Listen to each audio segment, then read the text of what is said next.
اللہ اللہ رحمان، اللہ اللہ رحمان۔ اعوذ باللہ من الشیطان الرجیم، بسم اللہ الرحمن الرحیم۔ یا رب انک تدعونی فاولی عنک وتتحبب الی فتبغض الیک وتتودد الی فلا اقبل منک کأن لی التطول علیک فلم يمنعك ذلك من الرحمة لي والإحسان إلي والتفضل علي بجودك وكرمك فارحم عبدك الجاهل وجد عليه بفضل إحسانك إنك جواد کریم۔ اے پیارے رب، اے پروردگار، میری حالت یہ ہے کہ جب تو مجھ کو پکارتا ہے، مجھے اپنی طرف بلاتا ہے، تو میں تجھ سے پیٹھ پھیر کے پیچھے مڑ جاتا ہوں۔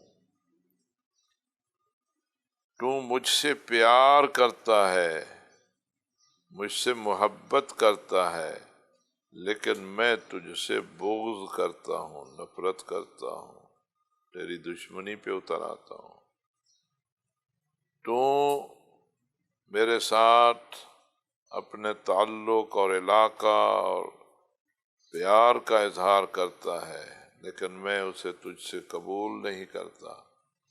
انداز گویا کہ ایسا ہے کہ میرا تیرے اوپر احسان ہے، لیکن ان تمام گستاخیوں کے باوجود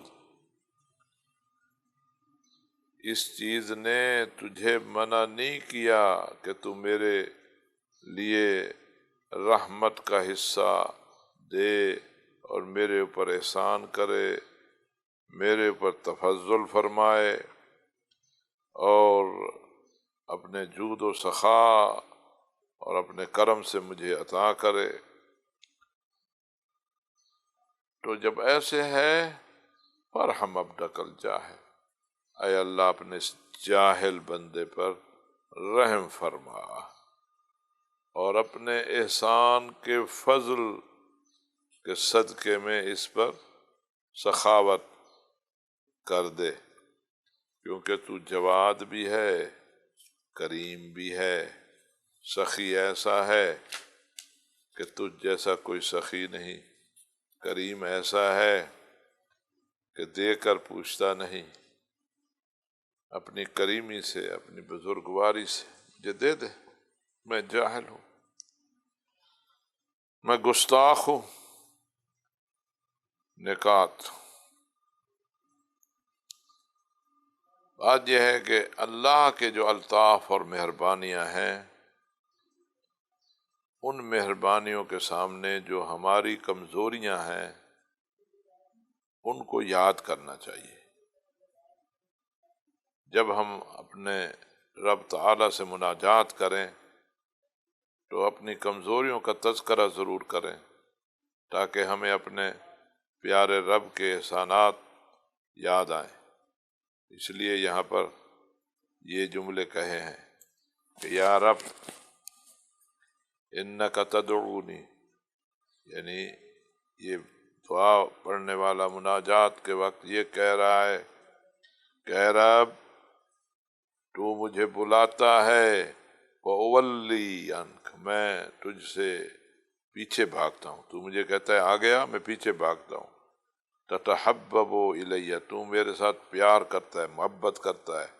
تتحبب، میں اتبغض، میں بغض کرتا ہوں تجھ سے۔ تتودد، تودد، بہت مہربانی، احسان، پیار اور مہربانی میں جو ہے تیری طرف نہیں آتا۔ تو یہ کہہ کر پھر یہ نہیں، اپنی خامیاں بیان کرنے کے بعد پھر اللہ تبارک و تعالی کا احسان اور مہربانی کہ میں تو اتنا کمینہ ہوں کہ تو پیار کرے میں نفرت کروں، تو بلائے میں نہ آؤں، تو احسان کرے اور مجھے اپنی طرف بار بار تفضل فرمائے میں پھر نخرے کروں؟ لیکن اس سب کچھ نے اس بات سے نہیں روکا اے اللہ تجھے کہ تو اپنی رحمت مجھ سے روک دے، نہیں، تیرا جود بھی جاری، تیرا کرم بھی جاری، تیری رحمت بھی جاری۔ تو انسان کو جب فضل ملتا ہے، فضل ہوتا ہے کہ جو چیز انسان کے لیے ضرورت ہے اس سے زیادہ دینا، فلاں سے زیادہ فضل والا ہے، یعنی جو اس میں ایک میں ہے وہ اس سے زیادہ دوسرے میں ہے۔ تو اس کا لفظ جو استعمال ہوتا ہے نا، اللہ کا فضل، یعنی جو وہ فضل کرتا ہے، یعنی جو میری ضرورت ہے اس سے بھی زیادہ دیتا ہے، یہ اس کا فضل ہوتا ہے۔ اور ایسا دیتا ہے کہ پھر انسان کمتی کا احساس ہی نہیں کرتا کہ میرے میں کچھ کم ہے، اور پوری آسائش آرام دیتا ہے، اور احسان حسن سے ہے، اور جو دیتا ہے تو اچھے انداز سے دیتا ہے، خوبصورتی سے دیتا ہے۔ انسان کی جو چاہت اور رغبت ہے اسی کو سامنے رکھ کر دیتا ہے، اور اس میں فائدہ مد نظر ہوتا ہے۔ خدا مہربان ہے، کریم ہے، اور اس کا اپنا تفضل اور احسان اس پر رہتا ہے۔ فَلَمْ يَمْنَعْكَ ذَلِكَ مِنَ الرَّحْمَةِ لِي وَالْإِحْسَانِ إِلَيَّ وَالتَّفَضُّلِ عَلَيَّ، یعنی میری تمام تر خرابیوں، خامیوں، کمینگیوں کے باوجود تیری رحمت جاری ہے، تیرا احسان دینے کا خوبصورت انداز، اور ضرورت سے زیادہ دینا، استحقاق کے بغیر دینا، تو پھر ہے کہ اپنا احسان اور اپنا فضل میرے پر جاری رکھ۔ پیغام ان میں یہ ہے کہ اللہ کی دعوت سے روگردانی نہیں کرنی چاہیے، یہ روگردانی جہالت کی وجہ سے ہے۔ اللہ محبت کرتا ہے بندے سے، اور ہمیں بھی اللہ کے ساتھ محبت کرنی چاہیے، اور اللہ کی محبت کو ٹھکرانا یہ جہالت ہے۔ اسی لیے یہ جو یا رب انک تدعونی فاولی عنک، یعنی اللہ بلاتا ہے ہم نہ جائیں تو یہ گستاخی ہے۔ فرحم عبدک الجاہل، یہ ساری باتیں کیوں ہیں؟ بے جہالت کی وجہ سے ہیں، تو اللہ جو ہے اپنے جاہل بندے کا فضل کرے۔ دوسری بات یہ ہے کہ کبھی پروردگار رحمان کے حضور جب جاتے ہیں تو نا امید نہیں ہونا چاہیے۔ ہمیں یاد رہے کہ ہم جتنے کمزور ہیں، ہمارے اندر جتنی خامیاں ہیں، جتنے گناہ گار ہیں، ہماری یہ سب برائیاں پھر بھی اللہ کی رحمت کے آنے میں رکاوٹ نہیں ہے۔ اللہ کے فضل پہنچنے میں یہ سب کچھ مانے نہیں ہے۔ وہ جواد ہے، وہ سخی ہے۔ تیسری بات یہ ہے، جو نافرمان بندے ہیں، جو جاہل ہیں بندے، اللہ کے نافرمان بندے، ان پر بھی اللہ اپنی رحمت بھیجتا ہے، ان پر بھی احسان کرتا ہے، ان پر بھی فضل کرتا ہے۔ اور جو اطاعت گزار ہوں گے، جو اللہ کا کہنا ماننے والے ہیں، جو صالحین ہیں، متقی ہیں، تو ظاہر ہے ان پر تو بہت زیادہ مہربان ہوگا، یعنی ان پر تو پھر اللہ کی مہربانی کی حد ہی نہیں ہے، اس کو ہم پھر بیان ہی نہیں کر سکتے۔ فَلَمْ يَمْنَعْكَ ذَلِكَ مِنَ الرَّحْمَةِ لِي، یعنی میری ان گستاخیوں نے رحمت کے نزول میں رکاوٹ نہیں بنی، اور تیرا احسان جاری رہا، تیرا تفضل جاری رہا، تیرا جود و کرم جاری رہا، تو ظاہر ہے جو نیک عمل کرنے والا ہے، جو صالح ہے، اس پر تو رحمت اور زیادہ ہوگی۔ چوتھی بات یہ ہے کہ ہم اللہ تبارک و تعالی کے رویے اور اللہ کا جو انداز ہے اس سے یہ درس لیں کہ جس طرح خداوند تبارک و تعالی ہمارے ساتھ محبت کرتا ہے، برا نہیں کرتا، تو ہم بھی اللہ کے بندوں کے ساتھ محبت کریں، ان کے ساتھ برا نہ کریں۔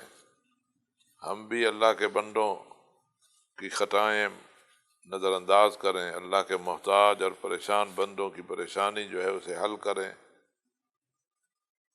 جو کچھ ہمارے پاس ہے اللہ کا دیا ہوا ہے، جب اللہ ہمارے ساتھ اس انداز سے پیش آتا ہے تو ہمیں بھی اپنے اندر وہ اللہ والی صفت جو ہے اسے پیدا کرنا چاہیے۔ اللہ رحیم ہے تو اسے اپنے وہی بندے پیارے ہیں جو دوسروں پر رحم کرتے ہیں۔ اللہ جو ہے بخشنے والا ہے تو اللہ اپنے ان بندوں کو پسند کرتا ہے جو دوسروں کی غلطیاں معاف کر دیتے ہیں۔ اللہ جو ہے جواد ہے، سخی ہے، تو اللہ ان بندوں کو پسند کرتا ہے جو اللہ کے دیے ہوئے مال سے سخاوت کرتے ہیں۔ اللہ جو ہے حلیم ہے اور بردبار ہے، تو اللہ ان بندوں کو پسند کرتا ہے جو حلیم اور بردبار ہوتے ہیں۔ تو ہمیں جو ہے اللہ کی مخلوق سے پیار ہونا چاہیے، حتیٰ کہ حیوانات تک حکم ہے کہ کوئی حیوان جو ہے آپ کے سامنے بھوکا نہ رہے، بلکہ اگر درخت ایک لگا ہوا ہے اور آپ درخت کے قریب سے گزر جاتے ہیں اور اس کو پانی نہیں دیتے تو یہ بھی ایک قسم کا آپ کے لیے شاکی ہوگا۔ یعنی درخت اور پودے کو پانی دینا جو ہے یہ بھی اللہ کی مخلوق سے پیار کا انداز ہے، کیونکہ درخت اور پودوں کی حاجت یہ ہے کہ اسے پانی ملنا چاہیے۔ پانچویں بات یہ ہے اللہ کی رحمت کی طلب کے لیے ہمیں اپنی برائیاں پہلے یاد کریں، پہلے اپنے برائیوں کو یاد کریں، پہلے اپنے گناہوں کو یاد کریں، پھر اللہ کی رحمت مانگیں۔ خداوند کتنا مہربان ہے اور عاشق ہے اپنے بندوں کا، چہ بخشندہ خدا عاشقی داریم، کیسا بخشنے والا خدا ہے جو میرا عاشق ہے، کہ می خواند مرا جو مجھے بلاتا ہے، باں می داند گناہ گارم، باوجود ہے کہ وہ جانتا ہے میں گناہ گار ہوں۔ اگر رخ بر تبانم، اگر رخ بر بتبانم، اگر میں اس سے رخ موڑ لوں، دوبارہ می نشیند بر سر راہم، تو پھر میرے راستے پہ آ کر بیٹھ جاتا ہے۔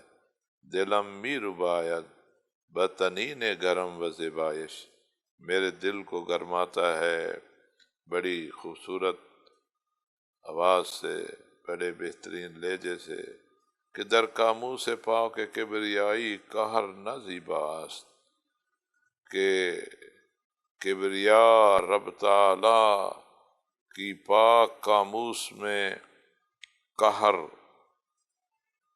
ناراضگی نازیبا ہے، یعنی وہ اچھی نہیں ہے۔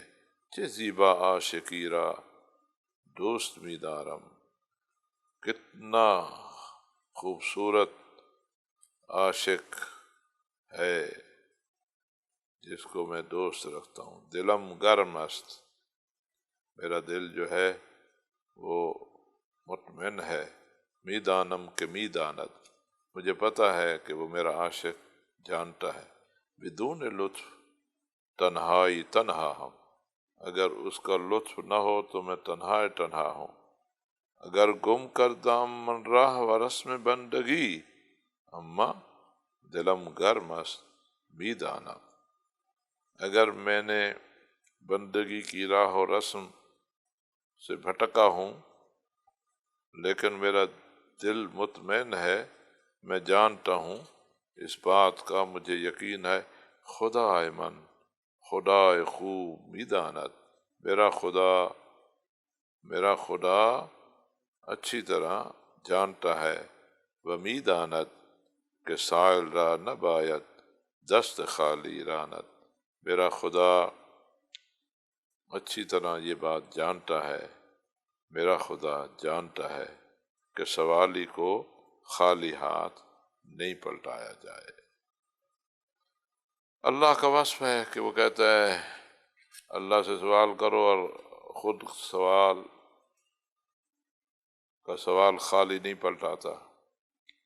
تو وہ یہ کہتا ہے کہ جب کوئی سوالی تمہارے پاس آ جائے تم بھی سوالی کو خالی ہاتھ نہ پلٹایا کرو۔ اس صفت کو ہمیں اپنے اندر پیدا کرنا چاہیے۔ الحمد للہ مالک الملک مجر الفلک مسخر الریاح خالق الاصباح دیان الدین رب العالمین۔ تمام حمد اللہ کے لیے، حکومت سلطنت کا مالک اللہ وہی ہے جس نے ہواؤں کو رام کر رکھا ہے، وہی ہے جو بادلوں کو کھولتا ہے، روشنی بخش صبح کو روشنی دینے والا، وہی ہے جس نے قانون دیا ہے، دین اور نظام دیا ہے، وہی ہے جو عالمین کا رب ہے، ساری کائنات کا رب اور مالک ہے۔ تمام حکومتوں کا مالک، تمام اقتدار بس اللہ کے لیے ہے۔ غیر اللہ کا ملک جو ہے موقت بھی ہوتا ہے، عارضی بھی ہوتا ہے، محدود بھی ہوتا ہے، اور اس کی تفصیل جو ہے سورہ آل عمران کی آیت 26 کے ذیل میں، تفسیر نور کی جلد 2 صفحہ 40 پر آپ دیکھ سکتے ہیں کہ نعمتوں میں سے بزرگ ترین نعمت، سب سے بڑی نعمت یہ ہے کہ ہم اللہ تبارک و تعالیٰ کا شکر بجا لائیں اس لفظ کے ساتھ الحمد للہ مالک الملک، الحمد للہ مالک الملک، تمام حمد اللہ کے لیے جو ملک کا مالک ہے، جو سلطنت کا مالک ہے۔ قرآن کریم نے اس چیز کو ایک دوسرے انداز سے سورہ بقرہ کی آیت 164 میں بیان کیا ہے، ان فی خلق السماوات والارض واختلاف اللیل والنہار والفلک التی تجری فی البحر لآیات لقوم یعقلون، سورہ ابراہیم آیت 32۔ آسمانوں اور زمین کی خلقت میں، رات اور دن کے اختلاف میں، اور سمندر میں جو کشتیاں چل رہی ہیں، یہ سب نشانیاں ہیں اس قوم کے لیے جو عقل رکھتے ہیں، جو سمجھ رکھتے ہیں۔ نہ سمجھوں کے لیے تو پھر کچھ بھی نہیں، سمجھ رکھنے والوں کے لیے۔ اس طرح قرآن میں کشتیوں کا دریا میں ہونا اور دریا میں حرکت اور یہ سب اللہ کے فرمان کے تابع ہے۔ وَسَخَّرَ لَكُمُ الْفُلْكَ لِتَجْرِيَ فِي الْبَحْرِ بِأَمْرِهِ، سورہ لقمان آیت 31۔ اللہ رحمان، اللہ رحمان،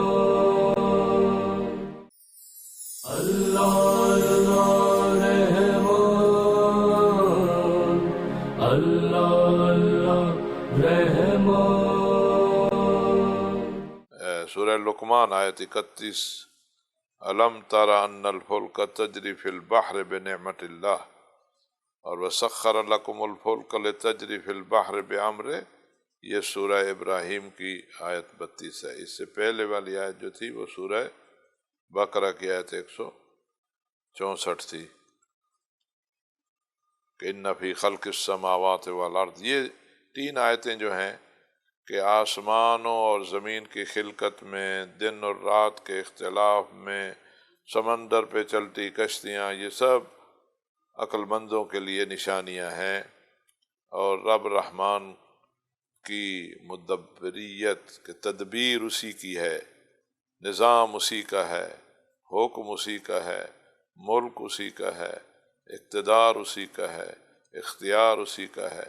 اگر سمندر میں چلتی کشتیاں انسان کے اختیار میں ہیں تو اختیار انسان کو اللہ نے دیا ہے، اور یہ صلاحیت اللہ نے اسے دی ہے، اور کشتیاں جو چل رہی ہیں یہ اللہ کی نعمت ہے جو ہمیں ملی ہوئی ہے، اور ہمارے فائدے کے لیے، اس زندگی کو پر رونق بنانے کے لیے، یہ اللہ کا انعام ہے جو اللہ تعالیٰ نے ہمارے لیے رکھا ہے، ہمیں دے رکھا ہے۔ تو خیر کشتیوں کی حرکت سمندروں میں، اس کو فضل الہی کا نام دیا ہے، تو انسان کو چاہیے کہ اللہ کا شکر بجا لائے۔ سورہ نحل کی آیت 14 میں ہے وَتَرَى الْفُلْكَ مَوَاخِرَ فِيهِ وَلِتَبْتَغُوا مِنْ فَضْلِهِ وَلَعَلَّكُمْ تَشْكُرُونَ، یہ کشتیاں جو چلتی آپ کو دکھائی دیتی ہیں، یہ اللہ کا فضل ہے، تمہیں چاہیے کہ اس فضل پر شکر بجا لاؤ۔ یا مثلا سورہ الحمدللہ مجری الفلک، حمد جو کشتی کو چلاتا ہے اس کی، تو اللہ کی حمد بجا لانی چاہیے۔ یہ نعمتیں ہیں اللہ نے عطا کی ہیں، انسان کے اختیار میں ساری چیزیں رکھی ہیں۔ ہوا جو ہے وہ اللہ کے حکم سے چلتی ہے، بادل جو ہیں وہ اللہ کے حکم سے اٹھتے ہیں، غبار پانی سے اللہ کے حکم سے اٹھتا ہے، بادل میں جب وزن ہو جاتا ہے تو پھر یہ وزن کے بعد پھٹ پڑتے ہیں اور بارش برساتے ہیں، اور ٹھنڈی ہوائیں چلتی ہیں، تو یہ سب لطف الہی ہے، اللہ کا کرم ہے۔ بریح صرصر، سورہ حاقہ آیت 6۔ جہاں بھی ریاح آیا ہے تو ہوا یہ اللہ کے لطف و الہی اور کرم کا اشارہ ہے۔ حدیث میں ہے کہ جب ہوا چلتی ہے تو پیغمبر اکرم صلی اللہ علیہ وآلہ وسلم ہوا کا جب جھونکا آتا تھا تو فرماتے تھے اللہم اجعلہا ریاحا ولا تجعلہا ریحا، اے اللہ اس کو ریاح بنانا یعنی آرام کا ذریعہ بنانا، اور اسے ریح نہ بنانا۔ ریاح جمع ریح کی ہے، ریاح معنی ہے ہوائیں، اور قرآن مجید میں لفظ ریح بھی استعمال ہوا ہے، ریح یعنی ہوا، لیکن ریح جو ہے قہر و عذاب کے معنی میں آیا ہے۔ ریح صرصر، اور ٹھنڈی ہوا مار دینے والی، تکلیف دینے والی، تباہ کرنے والی، سورہ حاقہ کی آیت 6 میں۔ لیکن ریاح جہاں بھی آیا ہے جمع کے ساتھ، ہوائیں، تو اللہ کے لطف اور کرم کے ساتھ آیا ہے، تو یہاں پر اس لیے یہ حدیث۔ اور جب معصومین علیہم الصلاۃ والسلام کی دعاؤں میں ہم پڑھتے ہیں تو اللہ تعالیٰ کی جب حمد بجا لاتے ہوئے، جملہ ادا کرتے ہوئے نظر آتے ہیں، الحمدللہ مسخر الریاح، حمد ہے ساری اللہ کے لیے جو مسخر الریاح ہے، ہواؤں کو کنٹرول کرنے والی ذات ہے۔ لفظ فالق، فالق الاصباح، صبح کو نمودار کرنے والا، صبح جو ہے روشنی کی طرف اشارہ ہوتا ہے، تاریکی سے روشنی پھوٹتی ہے، فلق نکلتی ہے، اصباح صبح کے لیے نام ہے، یعنی فالق الاصباح۔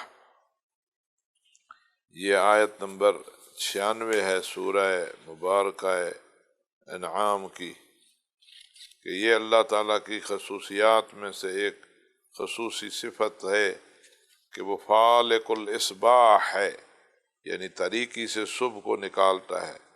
تاریکی شب یعنی ذات کی تاریکی کا جو پردہ ہوتا ہے وہ روشنائی سفیدی آنا شروع ہوتی ہے، تو گویا کہ اس پردے کو چاک کر کے روشنی نکل رہی ہوتی ہے، اور اس میں طلوع صبح کو بیان ہے، اور یہ اللہ تعالیٰ کی بڑی نعمت ہے۔ ہم جانتے ہیں کہ یہ آسمانی مظاہر میں سے ایک مظہر ہے، اور یہ نتیجہ ہے کہ جب یہ اوپر جو فضا ہے، آسمان زمین کا جو آسمان ہے اس میں جو فضا ہے، زمین کے اوپر جو آسمان ہے اس میں جو فضا ہے، اس کا جو ایک ضخیم جلد ہے، اس کے وجود کا نتیجہ ہوتا ہے کہ تاریکی، اور پھر تاریکی کے بعد روشنی۔ اور زمین کرہ ہے ایک، اس کے اطراف میں جیسے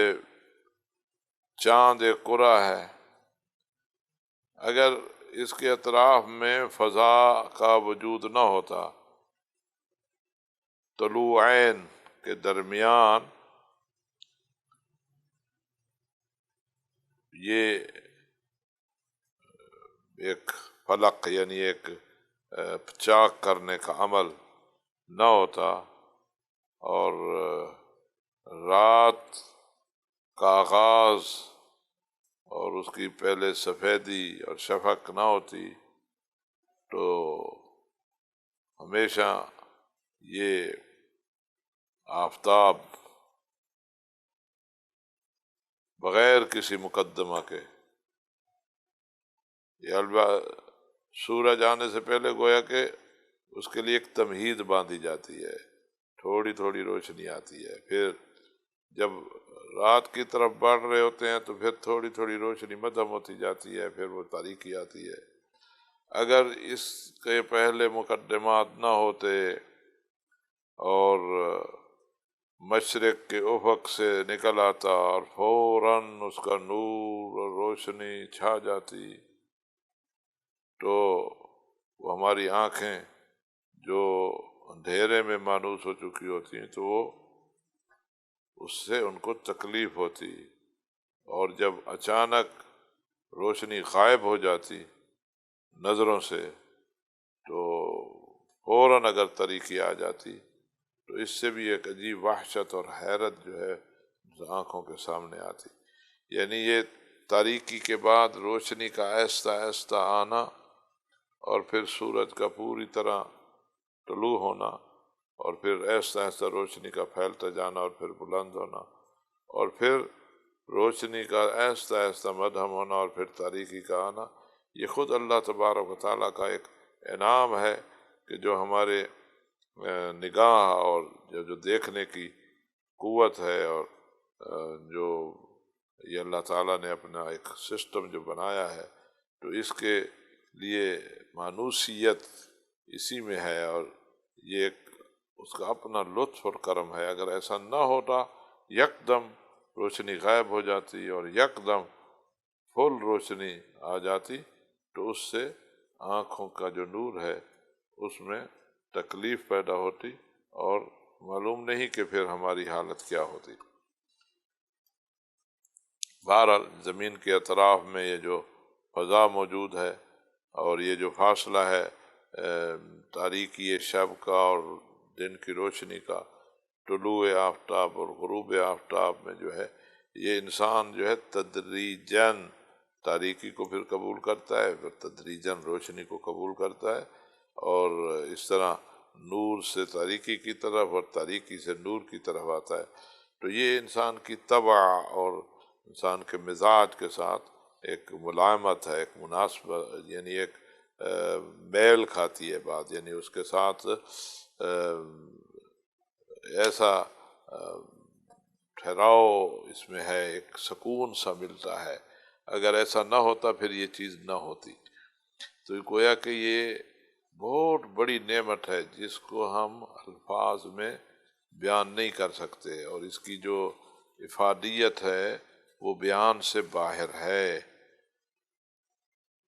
اللہ تبارک و تعالی عظیم ہے، خالق الاصباح، جس نے انسان کے لیے صبح کو نکالا ہے تاریکی سے،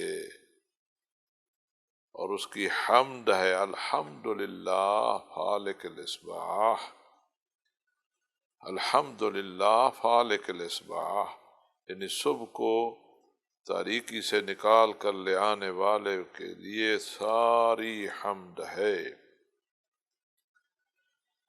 دین قانون، نظام، آئین، اور جس کے دائرے میں انسان نے زندگی گزارنا ہوتی ہے، اور اس کے دائرے میں رہ کر اللہ کی جو نعمات ہیں اسے استعمال میں لانا ہوتا ہے۔ اللہ تعالیٰ نے اپنی حکمت بالغہ کے تحت، علم کامل کے تحت ہر جہت سے کامل نظام بنایا ہے کہ انسان اگر اس نظام کے مطابق زندگی گزارے تو کبھی اس میں تکلیف نہیں آ سکتی، وہ دنیا بھی اس کی ترقی میں رہے، کمال پہنچے کمال پر، آخرت میں بھی وہ سکون سے رہے۔ یعنی دنیا پھر ذریعہ بن جاتی ہے آخرت کے حصول کا، اور آخرت کے ہمیشہ کے سکون کا۔ شرط یہ ہے کہ جو نظام بنایا ہے زندگی گزارنے کا، اس کے مطابق انسان چلے۔ یہ نظام دینا بھی یہ اللہ کی ایک نعمت ہے، یہ خود دین ایک بہت بڑی نعمت ہے۔ الحمدللہ دیان الدین، یعنی حمد ہے جس نے یہ نظام جو ہے وہ ترتیب دیا ہے۔ رب العالمین، رب وہ اسے کہتے ہیں جو مالک ہوتا ہے کسی چیز کا، اور اس مالک ہی اپنی چیز کی دیکھ بھال کرتا ہے، اس کی پرورش کرتا ہے۔ تو رب العالمین، خداوند ہی اس پورے جہان کا حقیقی مالک ہے، وہی مدبر ہے، وہی اس نظام کو چلا رہا ہے، اسی نے اس سارے جہان کو ہستی دی ہے، وجود دیا ہے، اور اسے تکاملی حرکت دی ہے، یعنی یہ حرکت میں ہے اور اس حرکت کے تحت کمال اور ارتقاء کی طرف جا رہا ہے۔ اللہ تعالیٰ نے اس کی حرکت کا رستہ متعین کیا ہے، اس کی منزل متعین کی ہے، اور ہمیں یہ کہا ہے کہ ہم اس راہ پر چلیں، صراط مستقیم، اور اسی لیے کہتے ہیں الحمدللہ رب العالمین، سب حمد اس کی جو عالمین کا رب ہے۔ پیغام اس میں یہ ہے کہ نمبر 1، مالک اللہ ہے، اللہ کے سوا جو بھی زمین پر ہیں وہ امانت دار ہیں، ان کو استعمال کا حق ہے، لیکن استعمال اس طرح جیسے مالک نے کہا ہے۔ الحمدللہ مالک الملک، یعنی ملک کا مالک اللہ ہے۔ جب مالک اللہ ہے، میں اپنے وجود کا مالک میں نہیں ہوں، لہذا میں کوئی بھی شخص اپنے آپ کو مار نہیں سکتا کیونکہ وہ اس کا مالک نہیں ہے۔ کوئی شخص خود اپنے آپ کو زخمی بھی نہیں کر سکتا کیونکہ نقصان اپنے بدن کو نہیں دے سکتا۔ اس لیے کہہ رہے ہیں کسی کو حق نہیں ہے کہ وہ کوئی ایسا کام کرے جس سے اسے کرونا کا وائرس لگ جائے، اسے اس کا اختیار اللہ تعالیٰ نے نہیں دیا کہ وہ ایسی فضا میں چلا جائے جس فضا میں اسے یہ بیماری لاحق ہو جائے، اللہ تعالیٰ نے اسے اس کا اختیار نہیں دیا۔ میں اپنے وجود کا مالک میں نہیں ہوں، لہذا میں کوئی بھی شخص اپنے آپ کو مار نہیں سکتا کیونکہ وہ اس کا مالک نہیں ہے۔ کوئی شخص خود اپنے آپ کو زخمی بھی نہیں کر سکتا کیونکہ نقصان اپنے بدن کو نہیں دے سکتا۔ اس لیے کہہ رہے ہیں کسی کو حق نہیں ہے کہ وہ کوئی ایسا کام کرے جس سے اسے کرونا کا وائرس لگ جائے، اسے اس کا اختیار اللہ تعالیٰ نے نہیں دیا تو وہ ایسی فضا میں چلا جائے جس فضا میں اسے یہ بیماری لاحق ہو جائے، اللہ تعالیٰ نے اسے اس کا اختیار نہیں دیا۔ تو یہ انسان کو احساس اور پیغام ہے کہ مالکیت اللہ کی ہے، کسی اور کی نہیں ہے۔ یہ جو ہم کہتے ہیں کہ یہ میری زمین ہے، یہ میری کتاب ہے، یہ میرا سبق ہے، یہ میرا درس ہے، یہ اللہ کا اپنا انعام ہے کہ اس نے کہا ہے کہ جو چیز جس کے اختیار اور کنٹرول میں ہے، جس کی طرف اس کی نسبت ہے، تو اللہ تعالیٰ نے اسے کہا ہے کہ ہاں وہ اس چیز کا مالک جو ہے کہنا سکتا ہے۔ یہ مالکیت اللہ کی طرف سے عطا کردہ ہے، اور اس کے لیے اللہ تعالیٰ نے ایک ضابطہ اور قانون بنایا ہے، اس ضابطے اور قانون کے تحت ہی یہ مالکیت سے نصیب ہوگی، اس کے حصے میں آئے۔ دوسری بات، پوری موجودات، تمام موجودات اللہ وحدہ لا شریک یکتا خدا کی تربیت کے تحت ہے۔ تمام موجودات کی مدیریت کا مدار اللہ ہے، اور سب اللہ کی تربیت اور اللہ کے نظم میں ہے۔ رب العالمین اللہ ہے، سارے نظام کی حرکت بتا رہی ہے کہ اس کا محرک ہے اور وہ اللہ ہے۔ اور یہ تکوینی تربیت ہے، ہر شخص کو، ہر شے کو اس طرح بنایا ہے جیسے اسے ہونا چاہیے، اور ہر شے اللہ کی طرف سے دی ہوئی طاقت اور قوت سے وہ کچھ انجام دینے میں مصروف ہے جس کے لیے اللہ تعالیٰ نے اس شے کو بنایا ہے۔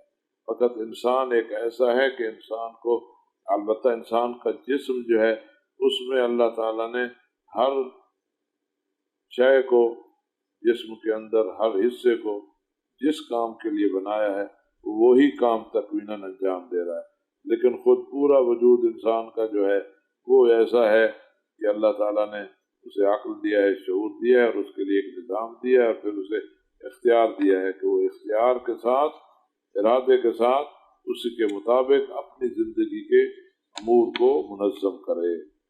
اللہ ہے مسخر الریاح خالق الاصباح دیان الدین، نظام اسی کا، صبح و شام اسی کے، کائنات کا سسٹم اسی کا، ہمیں چاہیے کہ ہم اسی کی اطاعت میں رہیں۔ تمام موجودات جو ہیں ربوبیت الہی کے مجموعہ کے نیچے ہی چل رہے ہیں، وہ رب العالمین ہے۔ ربوبیت، رب فقط اللہ ہے، کسی اور کے لیے ربوبیت نہیں ہے، فقط وہی حق رکھتا ہے کہ اسے رب العالمین کہا جائے۔ عالم کی تربیت پورے جہان کی اور اس کی پرورش کا تقاضا یہ ہے کہ اللہ کا رابطہ مخلوقات سے، یہ رابطہ ہمیشہ کا ہے، اور یہ رابطہ بہت ہی گہرا ہے، نہ ٹوٹنے والا ہے۔ یہ رابطہ اگر ختم ہو تو پھر ہر شے ٹوٹ جائے۔ جس طرح ایک بلڈنگ ہے اور جڑی ہوئی ہوتی ہے، اگر اس کی درمیان کے جوڑ ختم ہو جائیں تو وہ ہر شے گر جائے اس کی، اس طرح یہ پوری کائنات جو ہے ایک سسٹم ہے، ایک نظم ہے، اور سب جو ہے اللہ تبارک و تعالیٰ کے ساتھ جڑا ہوا ہے، یعنی اس کی خلقت بھی اسی نے کی ہے، اس کی بقا بھی اسی سے ہے، اور یہ مرتب اللہ کی طرف سے اس پر نظر ہے، اور مرتب اس کی طرف اللہ کا فیض آ رہا ہے، اور ہر آن اللہ کا فیض جو ہے جاری و ساری ہے، جس سے یہ ساری کائنات جو ہے موجود اور قائم ہے۔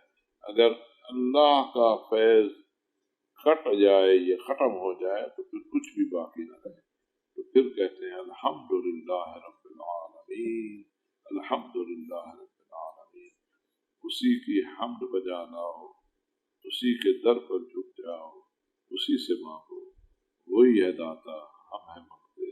اللہم عجل لولیک الفرج واجعلنا من انصارہ وعوانہ، اللہم اغفر لنا وارحمنا انک انت ارحم الراحمین۔ اللہ